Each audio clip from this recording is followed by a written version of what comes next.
What's up, guys? This is Chris Guerrero, and welcome back to the Strength Coach Collective. You can find us at strengthcoachcollective.com or the Strength Coach Collective on Facebook.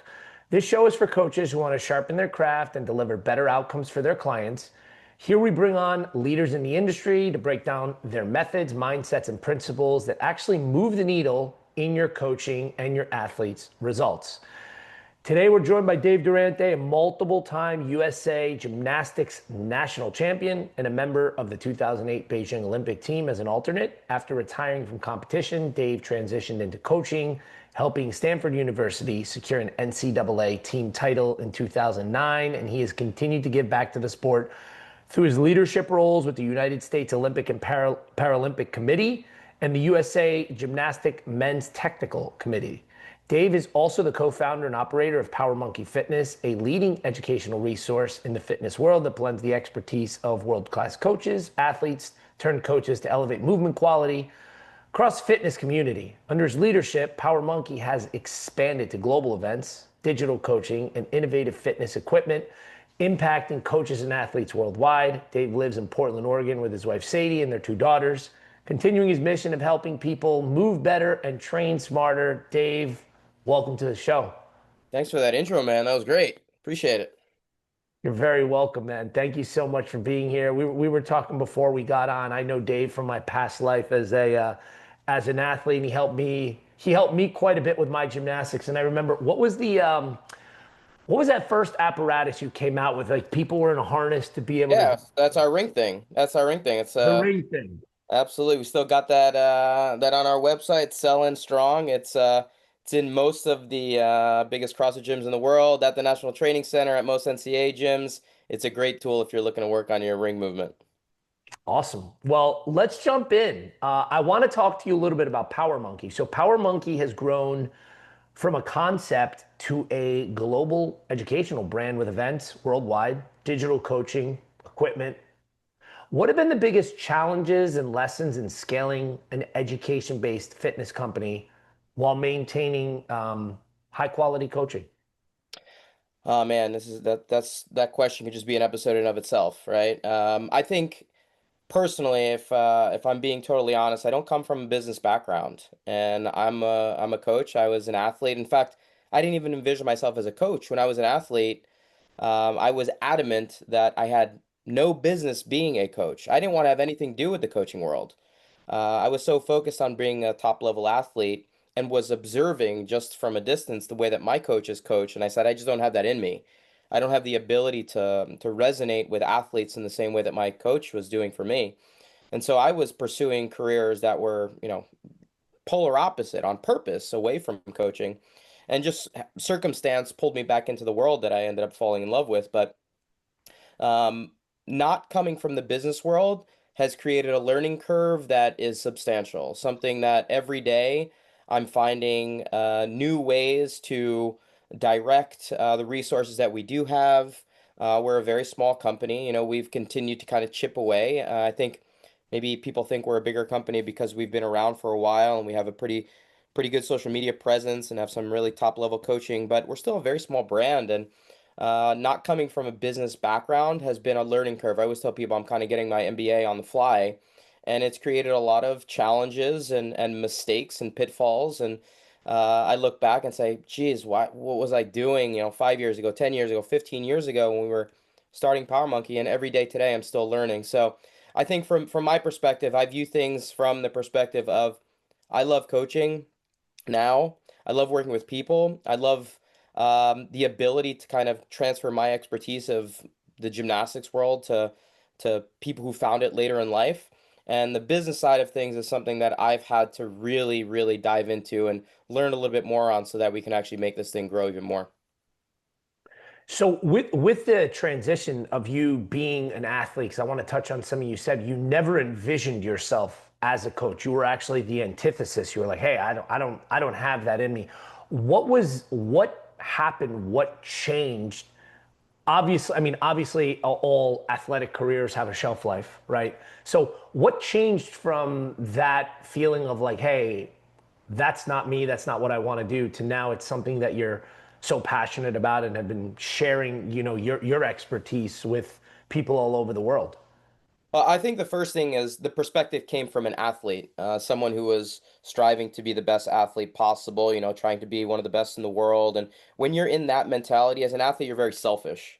I think any athlete at the higher level will tell you that that's the case. You kind of have to put everything off to the side and just focus on what's going to make you as an individual better. And in that sense, what I was observing, as I mentioned, is the way that my coach coached me. Uh, and I truly believe that he was the best coach in the world. I've every coach that I've had along the way taught me something absolutely critical in my career, something that I brought to the last stages of my competitive gymnastics career. But the last coach I had at the Olympic Training Center, he taught me the mental side. He was able to, he would create a plan for us. He would create a yearly plan, and then every day we'd have what we were going to plan on going into the gym with.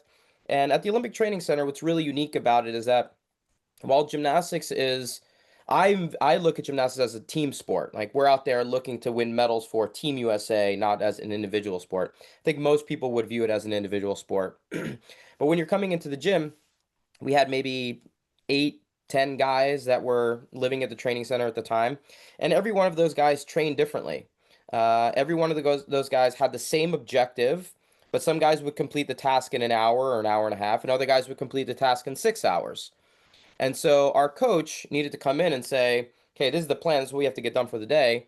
And he would be able to basically read our minds, depending on how the previous day practice went or how our bodies were feeling, what injuries we had, without even saying anything. And he would individually, just on the fly, be able to make a plan that was absolutely correct for each of us individually. And I was always so in awe of his ability to do this. He was so in touch with each of us, just how he was going to get the most out of us on that particular day, that I said, I just don't have that ability. I don't have the ability to read my athletes or other people the way that this guy does. And if I can, I don't think I want to pursue that. I don't Right. want to be, less than. I just don't have that innately in me to be a coach at that level. And so it was always something that I was like, I'm gonna move into something completely different. And in fact, I moved to Italy right after Beijing. I went back to Stanford for that year, and then I moved to Europe. And an injury pulled me back into the coaching world. I fell skiing in Austria, my first time skiing. I tell this story a lot. It's kind of funny now, but I had never been skiing before. I went up to the Innsbruck, Austria, hosted 2 Winter Olympic Games. Insane top of the mountain there. I was with a buddy of mine from the Austrian gymnastics team, and I don't know what I was doing at the top of that mountain. And I had blown out my knees twice prior to this. Always had bad knees in my career. And I went down in the first 50 feet. I fell and I blew my knee out again. And so had to walk back up the mountain with a torn knee up, and ended up having my third surgery in Rome. And during that recovery process, after my surgery, I was doing rehab in a local gymnastics gym in Rome. And I started coaching the kids as I was rehabbing. Um, Kind of a little bit of a fire was lit around like me actually enjoying working with these kids that just enjoyed having me in the gym. And that kind of grew more and more. And I fell in love with the idea of, you know what, I actually have a lot of knowledge here. I have a lot of what I can give back to the sport. And my love for Right. gymnastics is so strong that I've always wanted to find out ways to deliver information about what a great sport it can be no matter what your age is. And I'm just grateful that kind of CrossFit emerged as I was finding this path so that we could work with people that didn't grow up with the sport. And that's been a kind of our avenue to be able to say, hey, you know what? There's a way for us to help grow our individual sports. What are some unique ways that gymnastics training in particular helps clients and athletes? So you could say like high level athlete or just a regular client build body awareness, and how can like some of our coaches who are listening to this better integrate these principles into say like a CrossFit setting or like a micro gym setting that's not strictly just gymnastics based? Sure, sure. Well, USA Gymnastics has a slogan that I think is great to kind of initially answer the question is begin here and go anywhere. And basically, what that means is gymnastics training does not necessarily mean that you have to go and train towards an NCAA or a USA Gymnastics, an Olympic type career. The foundation built around what gymnastics can do for you from a body awareness perspective can go on to help you with whatever sport you're going on to do. And so, the most simplified way that we try to preach this when we're working with Power Monkey is that We believe that gymnastics movement and skill-based training is broken down into kind of a four-phase process. And the first phase of that process is something that everybody should be doing on a regular basis. It's about creation of body shapes. Can I get my body in the shape that I need for whatever application I'm trying to use it for? And that creation of body shapes is broken down into two subcomponents. One being more core work. And when we talk about core, we're talking about the entire midline. Everything that encompasses that midline needs to be strong and capably moved. And then also more mobility. I need to be able to access my ranges.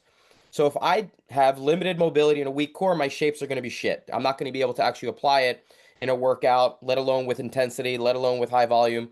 So we need to be spending a lot of time on creation of shapes without external load before we can actually start applying it to workouts. Gymnastics does that innately. You go to any gymnastics gym, no matter what the age, the kids are going to be working on their mobility, building their ranges, and they're going to be working on their core stability. So for us, it's one of the things that we preach endlessly through the app that we have. We have a free core workout every single day to kind of build this understanding of, hey, this is something that you really need to put some attention into. And then mobility side, we have, some mobility instructors. My wife is a contortion circus performer and does a lot of our mobility plans. And so those two worlds need to be merged together for any athlete. Doesn't have to be someone going on to the gymnastics world. And now like in the world of gymnastics, like as I understand it, like building body awareness, body weight strength, like how does that differ? Like if you see online on social media nowadays, there's a lot of debate between like building like an ideal physique, and there's people who are all body weight type training or weight training. Is there, in your opinion, a difference, not in the technical definition of what gymnastics as sport is, but gymnastics and calisthenics or body weight training? And what is the differentiator between the two, or as you would describe it, if there is one?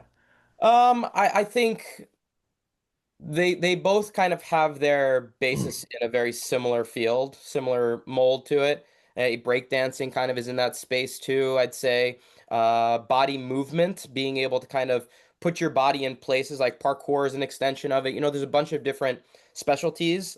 Right. Gymnastics is very technique focused, where it's very regimented. It's skill based, creating sequences, creating routines, and so there's a specific form that goes into gymnastics where um, the true name of the sport of gymnastics is artistic gymnastics, where we're putting on a performance. Right. And so there is a performance component to gymnastics I think is a little bit more unique to than what the calisthenics world is doing, where they're building for function and they're building for, in some places, aesthetics and things like that. But there is a performance component to gymnastics that I think is quite unique to that specific realm of training. I think sometimes the calisthenic world focuses so much on strength building that there's this little bit of battle between gymnastics using swing techniques or momentum-based movements and thinking that is a lack of understanding of how to build strength. But it's not. It's an understanding of different movement patterns and how they all kind of coincide to create extensions of movements patterns. So it's not one or the other. It's about understanding how to utilize all of those things properly so you can expand the types of skills, the types of training you can actually work on. Very cool. Yeah. I mean, I've never heard it explained that way, but I really like the show and performance aspect of what you just mentioned, and making it more of a sport. I just want to back up to the shapes that you were talking about, like the basic shapes. So, like, let's say, like in a practical setting, we have coaches who want to integrate more of this. I will, for lack of a better term, I will call it body weight, body awareness type training modalities into a gym, whether it's a one-on-one personal training setting or a more of a group dynamic. Someone obviously who's not your level of expertise in the field.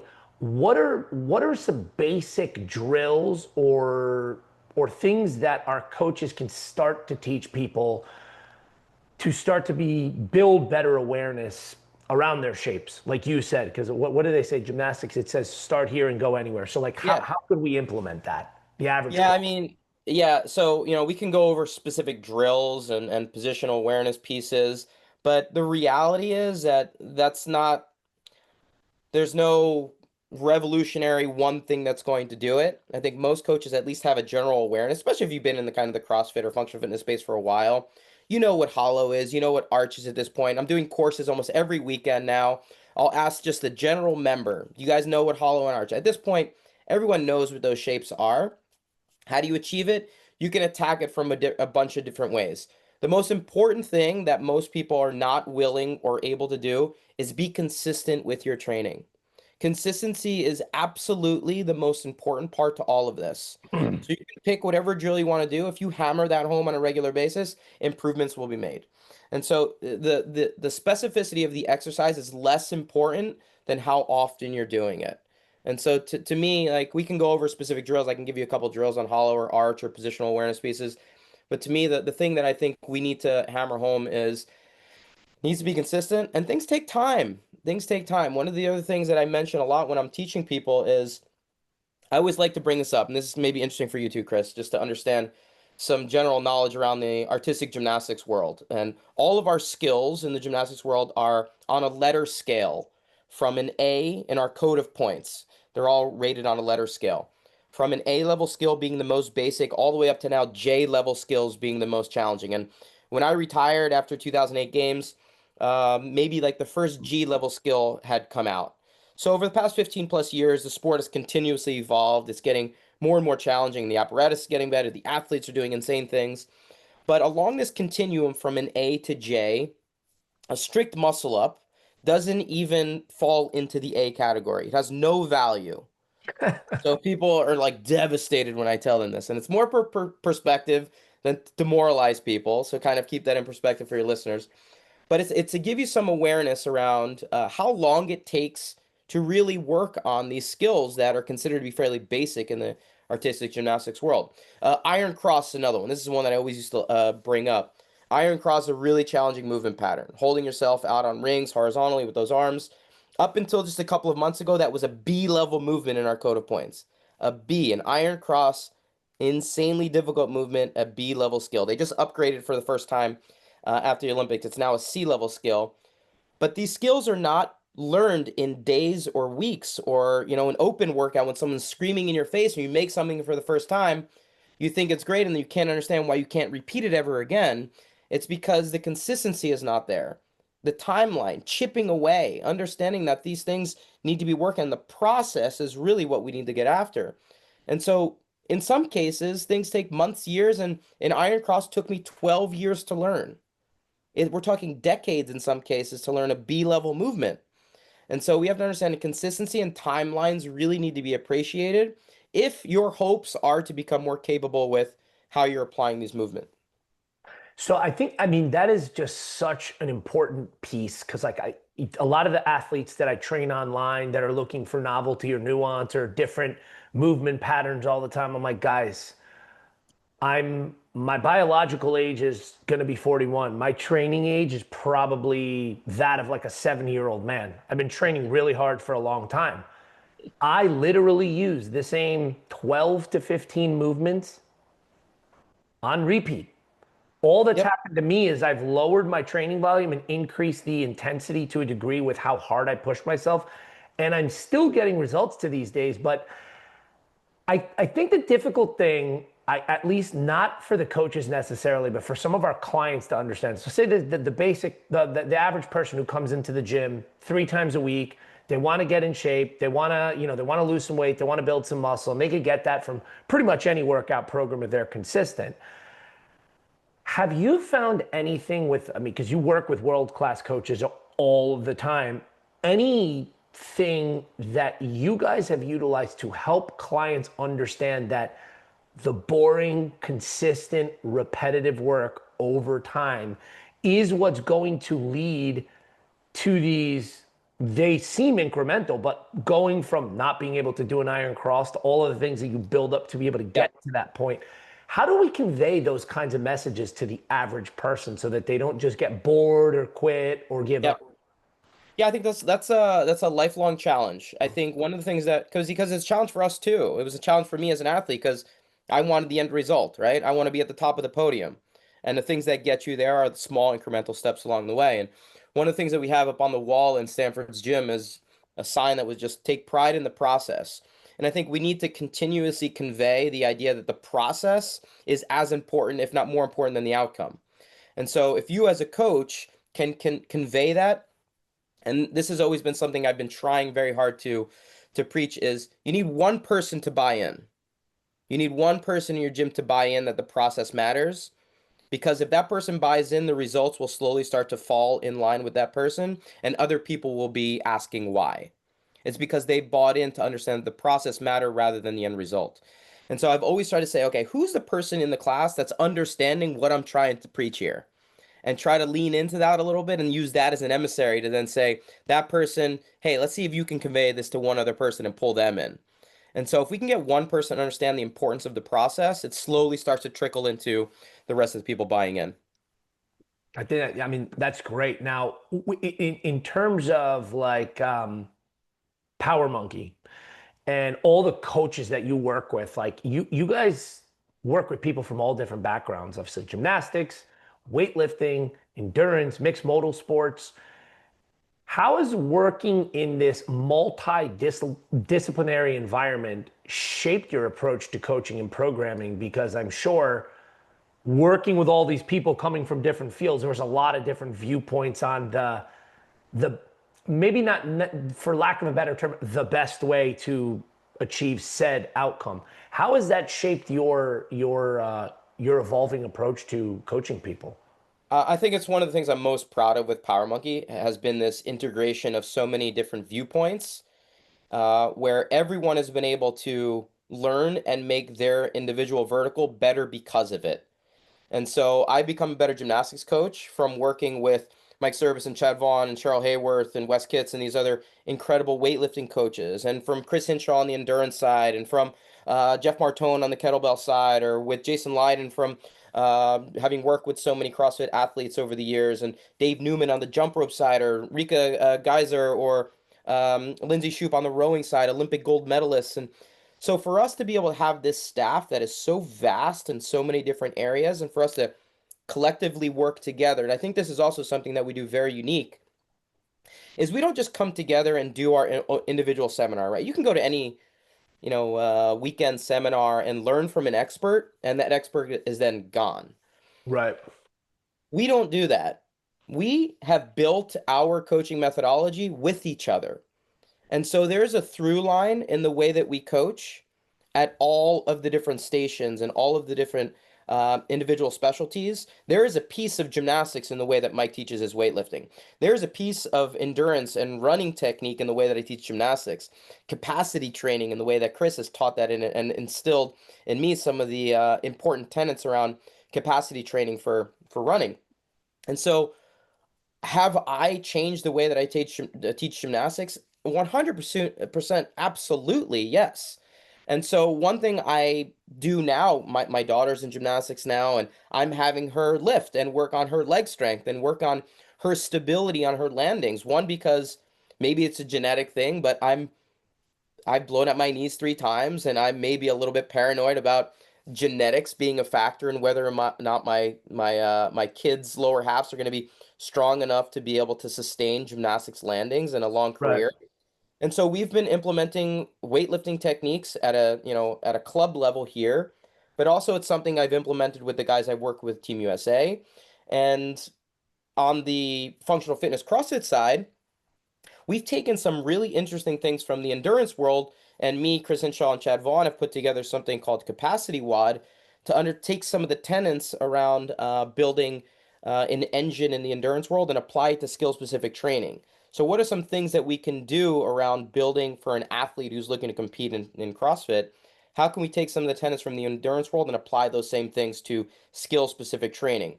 Prior to this, I mean, if you ask a gymnast 10 years ago, 15 years ago, when CrossFit was kind of emerging on the scene, how many, how long does it take you to do 30 muscle ups for time or 50 muscle ups for time?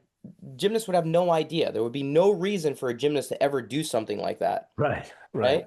So we kind of like laugh, like, I don't know, I'll give it a try, but there's no reason for me to know that number. But now, obviously, it's something that people try to attain, and there's an actual application for it. So we build processes to understand how can we actually get better at it rather than a sledgehammer approach of just saying, do more. And so working together has completely transformed the way that I view coaching and also the tools I have in my tool belt to be able to make, whether it's a gymnast or whoever, a little bit better.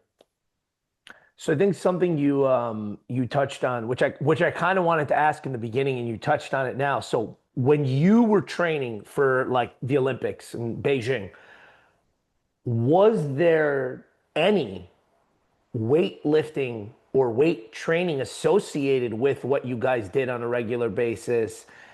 And then to what you said now, do you incorporate weight training into the gymnastics training that you do with people?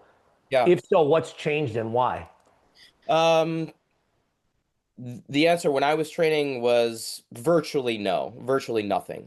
Living at the Olympic Training Center, there's a beautiful new gym that was built a few years back. When I was there, it was attached to the weightlifting gym. So anyone who had been out to Olympic Training Center during the years where, the weightlifting crew was still out there as a resident program, the weightlifting training center, the wrestling room, and then the strength conditioning room were all kind of in one little area.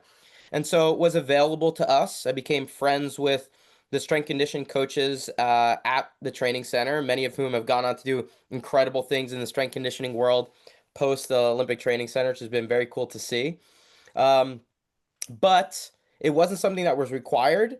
And in many cases, it was something that was actively, uh, it was preferred that we didn't do. Our coaches wanted us to do very specific training. So we had, dumbbells. Most of our training for our skill specific work on rings or parallel bars or whatever it might be was done predominantly with dumbbells or with doing the actual skills themselves. So ring movements, iron crosses, Maltese crosses, inverts, those kind of things were done on the apparatus themselves or with dumbbells or spotted work. Right. However, because of my knees, I kind of went out of my way. I don't think anyone else on the team really did this, just because our coach actively told us not to. But I worked a lot on my lower half. I did a lot of squatting, probably not as nearly as much as I should have, but I definitely spent time with the barbell more than the rest of the guys on the team, just because I was a little bit scared of my lower half strength and my susceptibility to knee injury. And looking back now, it's something that I wish I would have done even earlier, and I would have done even as I started my collegiate career. And now is this something that is like present day Olympic teams like are is it still, I don't want to say frowned upon, but are they using strength and conditioning training to help improve their gymnastics, or is it still mainly just focused on very similar tenets? Because obviously sports evolve. I mean, I remember when I was playing basketball 20 plus years ago in high school, our strength and conditioning was running suicides. There Mhm. was no strength and conditioning. So I'm just curious how that's evolved. Yeah, I think it's program to program. I think some guys are a little bit more into it and see the value rather than others. I don't know if coaches have totally bought in yet to understand the value. I still work pretty closely with Stanford and know what programs they're doing. I go down there every so often to check in on the team and the coaches, and they're implementing some much more than when we were on the team. So I can see the evolution is definitely happening at that level. I'll say somebody like Dave Tilley. I'm not sure if you're aware of Dr. Dave Tilley, who's a PT at Champion Clinic out in the Boston area. Dave was a gymnast at Springfield College in Massachusetts, and has gone on to be an absolute critical voice in the gymnastics world around the importance of strength and conditioning. And he's doing it a lot, creating programs and working a lot more on the women's side. And we're seeing the value that comes along with that. And he's been implementing some really, really impressive studies over the past 5+ years to show the value of it. So it is happening more and more, but I still think it's kind of in its infancy. And then with the people that you implement it with in terms of gymnastics, are you using it more as like an injury proofing, bulletproofing, like strengthening ligaments, joints, and tendons to be able to support their training more? I'm assuming. Yes. Yeah, that's how I would use it more. Gymnasts need to be light and strong. We're Yeah. not trying to put on mass. We don't want, to lose flexibility in those things. And so most of the training we're looking at is more around stabilizing, understanding how to prevent impact injuries, uh, balance exercises, those types of things that come along with becoming a better gymnast. Awesome. So kind of and I guess this is more of like a personal question, but I feel like a lot of the coaches listening to this would agree. So like I find in my gym, adults feel intimidated by gymnastic based movements. So what strategies to help them build confidence and competence when teaching? Well, now that you use the ABC chart, these complex skills Yeah, like handstands and muscle ups to the general population, which to some of these people, those might seem like J movements, even if they are sure. not even A level movements. Like what can we do to help them build confidence? This has been our mission since we started Power Monkey. And our goal is to get more coaches and owners capable of creating confident and comfortable members. And so it requires a capable and confident coach. So how do we do that? We get people to work with us. We get people to come to Power Monkey to understand our coaching techniques so that you understand how to view someone who needs an additional spotter or needs a different viewpoint or needs a different progression that's a little bit more in line with where their limitation is, and understanding that one scaling option is not appropriate for a group of 20. And so it's something that we've actually spent the last 15 years working on, a coaching curriculum to help build coaches and owners that are more capable of answering this question, no matter what type of athlete comes into your room. There obviously it's difficult to answer. I would just say one thing that's an area of need for most coaches to become more capable to work with athletes that are scared or worried or unsure about doing a gymnastics movement that is seemingly insurmountable, is to become a better spotter. Spotting is a gateway to becoming an incredible coach.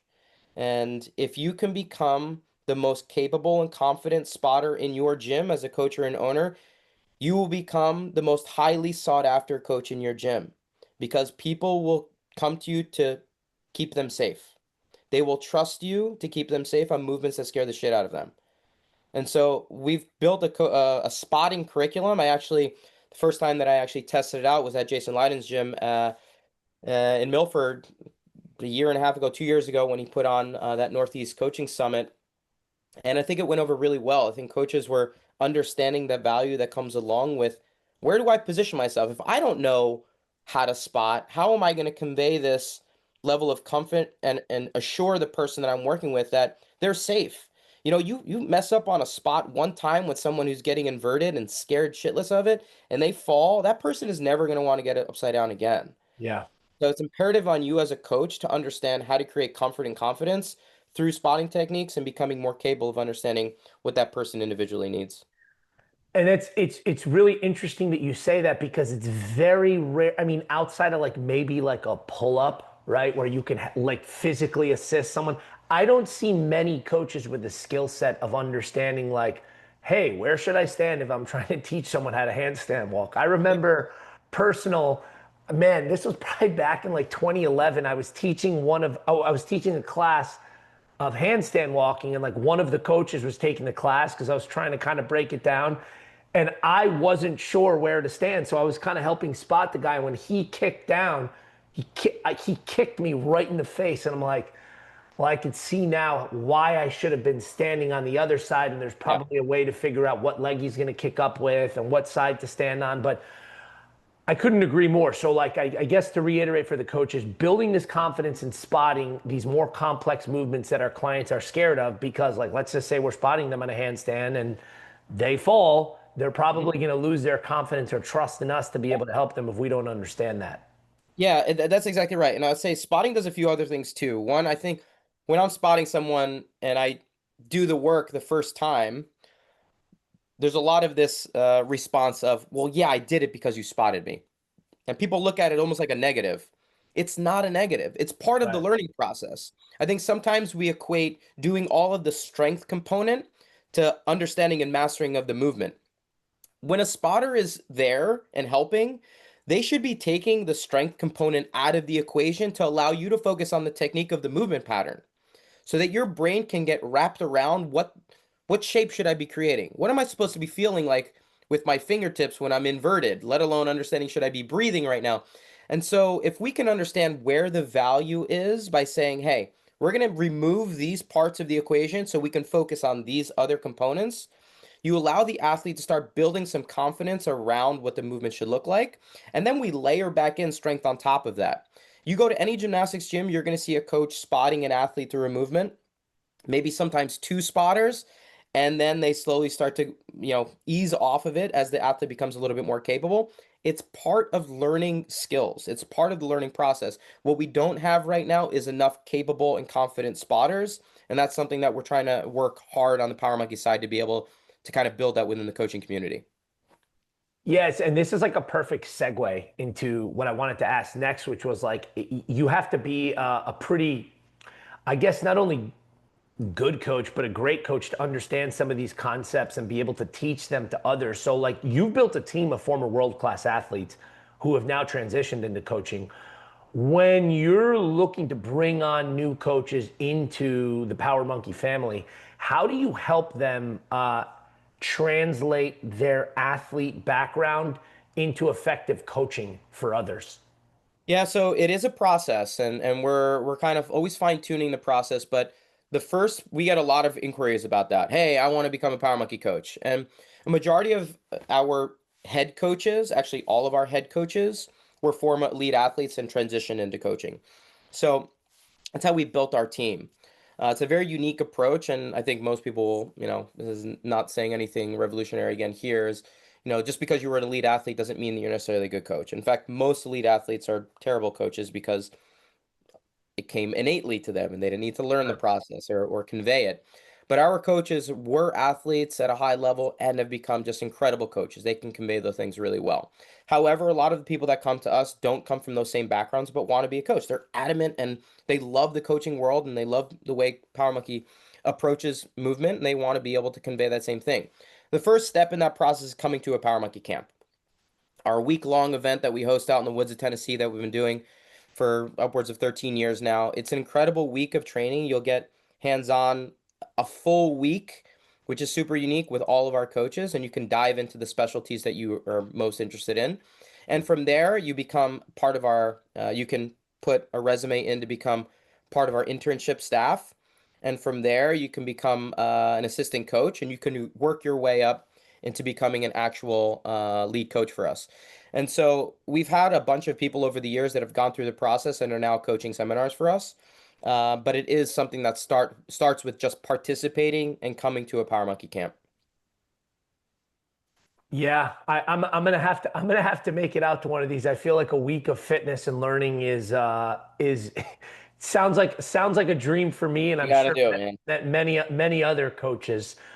Um, so and I guess a lot more now than when I got involved with coaching 15 years ago. Weightlifting and strength training and building muscle has become such an important component in longevity and Mhm. what people want to focus on now. Uh, Using gymnastics for longevity, not just performance. Many people, at least I always think about it, and when I think a lot of people think about this because they view gymnastics as the Olympics, they associate gymnastics strictly with high performance and youth. How can gymnastics-based training actually support longevity, joint health, and durability in our adult clients that are the ones that most of our listeners are building their gyms around? Well, I mean, most of what you're doing on a regular basis is body weight movement patterns, the things where gymnastics kind of hits its stride. And so, if it's getting off the floor is your goal as you get older, or being able to have the range of motion to put things in a top cabinet, or to be able to squat down fully without a barbell on your back, you know what I mean? So the movement patterns, and we talked about, creation of shapes as that first component, that's something that never goes out of style. I don't care if you're looking to go compete at a high level or just live the best, healthiest life you possibly can.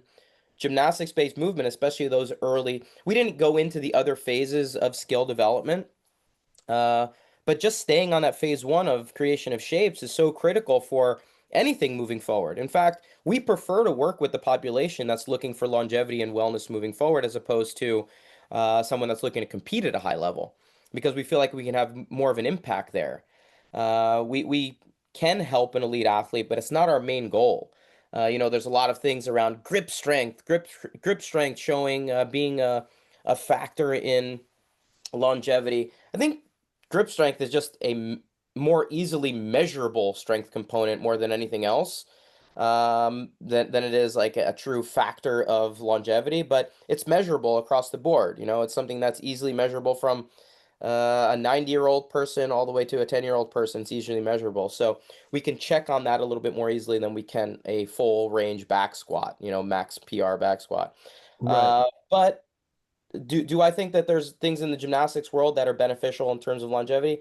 Absolutely. Not to say that, putting a barbell on your back and working on getting your back squat numbers up is not going to be beneficial as well. Absolutely. It's not one or the other, but that creation of shapes component will allow you to do all the other things more effectively. Do you think the component of the shapes and kind of like I also think when I think of gymnastics like play and doing things that are fun and out of the ordinary of what you would do normally in a gym. Like people think of a gym, they think of weights, they think of machines, they think of barbells, they think of kettlebells.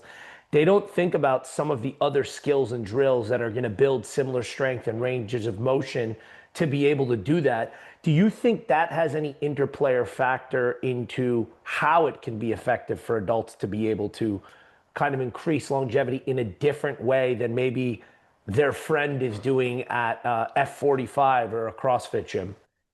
I think it's individual based. I think it just depends on what someone's particular goals or an inclination is when they come to what they find engaging enough to want to do something consistently. So if it is like play to them, like we built a little gym in our house and we call it our playroom, right? Because my girls play in there and we have high rings, or sometimes we put my wife's aerial equipment up and they're hanging from silks, or in a big hoop, or climbing on the stall bars, or hanging on the ring. And so, do they know that they're improving their pull strength as they're climbing up the rope or working on grip strength? It's not important to them. It's them having fun and playing. So, can we do that same thing with adults? Absolutely. Turn things into fun and engaging ways to get better at movement. Absolutely. But I think it really is dependent on what the person is trying to get out of it. If someone is just looking for an active way to have fun, it can absolutely be that. If someone is looking for skill acquisition, absolutely, we can create a structure around making sure that you're seeing real targets and goals and progressions along the way. If someone's looking to compete, and that's the goal in the fitness kind of lifespan here, we can work towards that too. So it's all individual based in terms of how they're applying it, but can play be a part of that component with gymnastics as opposed to just being a performance or a competitive side of things? I think the answer is absolutely yes. Now, in your experience, what are the most common misconceptions like with you? You've had coaches for the last 15 years coming up, Power Monkey camps. What are the most common misconceptions coaches have about body weight and gymnastics training? Misconceptions. Let's see. Coaches or the athletes themselves? Well, I guess anyone that frequents your camp. So Yeah, whether it's a coach coming to get better at coaching the movements, maybe they come with preconceived notions about what they think versus right. an athlete, like what misconceptions they might have. I'd say the biggest missed opportunity for most people is the second phase, the one that we haven't mentioned yet, and the one where gymnasts and gymnastics coaches are preaching and working on endlessly, and we don't see nearly enough of it from athletes, coaches, members. And it has to do with static holds and controlled movement, slowing things down, and understanding positional awareness around static holds, doing isometrics, working. And in fact, today I'm doing something really interesting that I've been wanting to do for a while around some isometric work, to be able to make it a little bit more accessible to general population. But it's where we build all of our um, strength and stability in the gymnastics world is through a lot of static holds. So we see it a ton in the weightlifting world, right? How many people are able and willing to do their pause and tempo squats and overhead position work, and people dive into that without hesitation. But that same population, ask them how many are doing their tempo pull-ups or tempo dips or pause dips or just support holds not on rings, on something static like parallel bars or between boxes, how many people are spending time to build stability and connective tissue strength within those positions? And the numbers will go down dramatically. You'll see hands kind of not being raised on that side of things, unfortunately. And I think that's where we try to preach endlessly at Power Monkey Camp is there is so much value training very similarly to how you're training in the weightlifting world if you just apply it to gymnastics-based movements, where you can then apply it to phase three, which is dynamic action using momentum or kipping and swinging, to layer on top of what you have from a stable standpoint. So like if you see like a room full of these athletes who have just said something like that, like they don't do the same kind of pause overhead work or pause overhead squats or things like that, how would you actually start to implement it into their programming to give them some touch points to see? Because I remember when I was learning to get more efficient with muscle ups, it was a lot of static holds in the bottom, static holds on top, just working on the transitions and coming down, like working through the different positions to actually get better at the full movement. Mhm. How do you implement things like this into the programming? Yeah, so one is just continuously break down movements into their most easily digestible movement pattern. So rarely do I have someone learning a muscle up continuously doing muscle ups.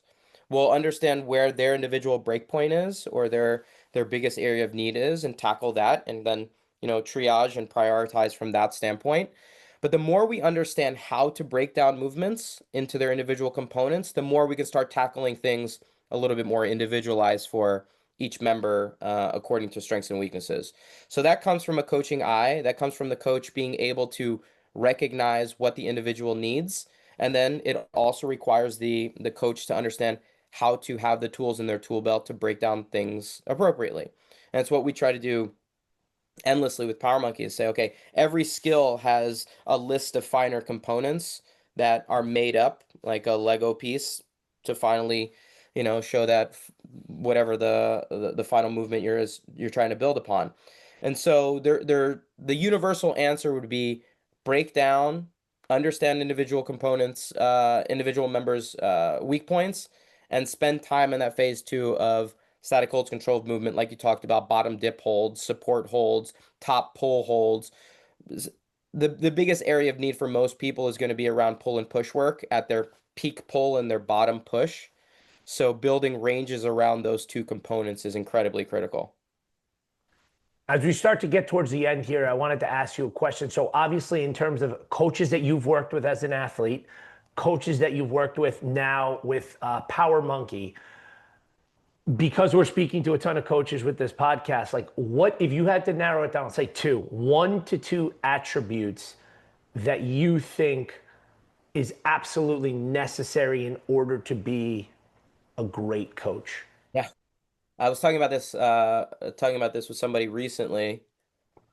I don't think it has anything, well, very, very little to do with coaching and technical expertise, to be honest with you. I appreciate that I have that, Yeah. but I don't think it's that at all.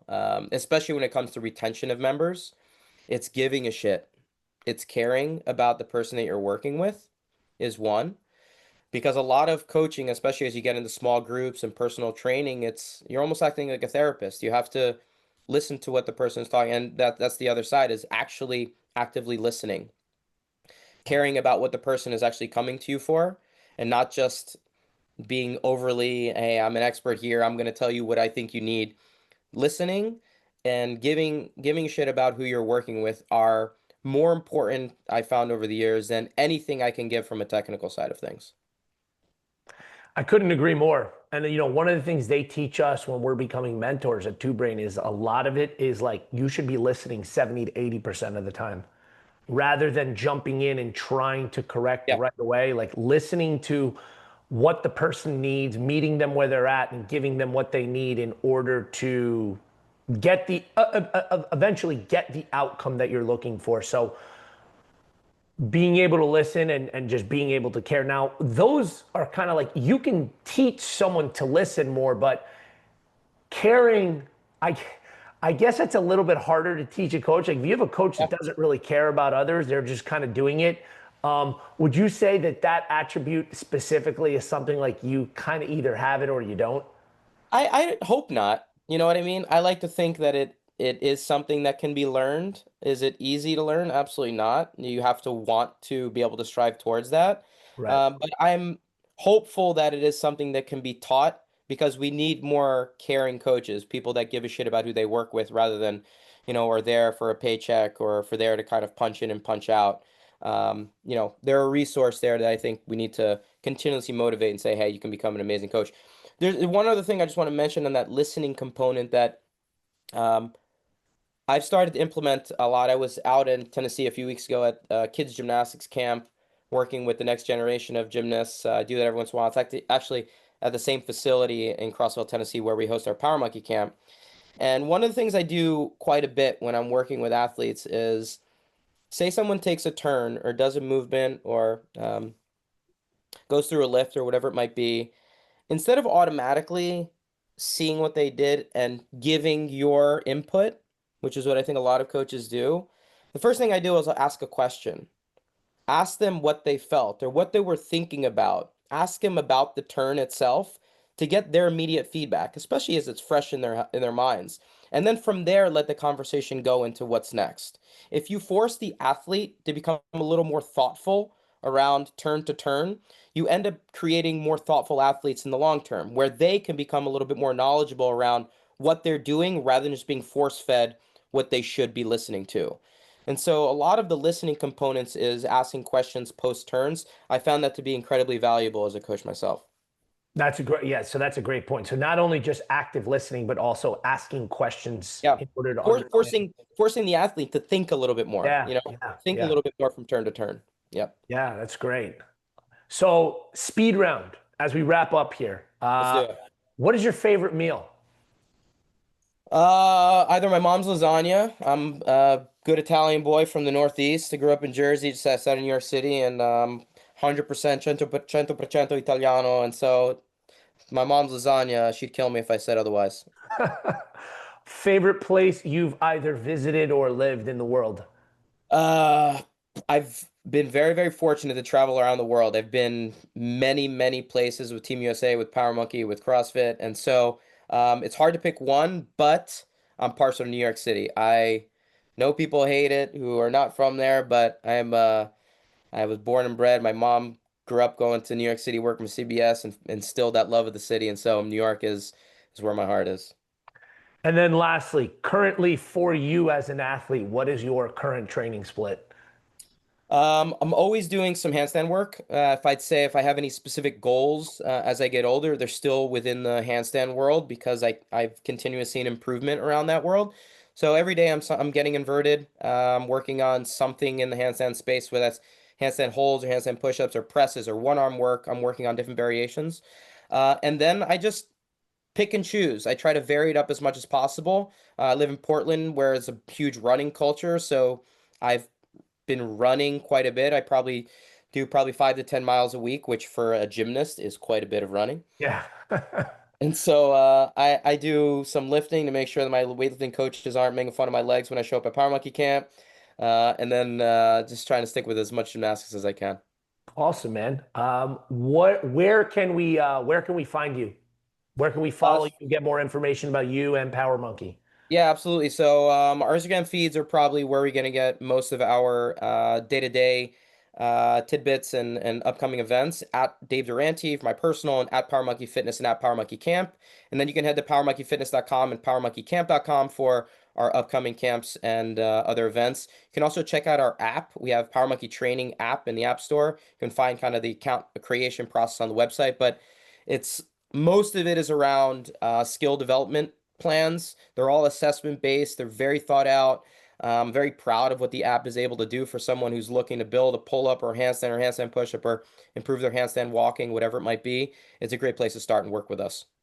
Awesome. Well, Dave, thank you so much for jumping on the show with us, guys. This is Chris Guerrero. This was the Strength Coach Collective podcast. Again, you can find us at strengthcoachcollective.com or join our free Facebook group at the Strength Coach Collective. Thanks, and we will see you next time.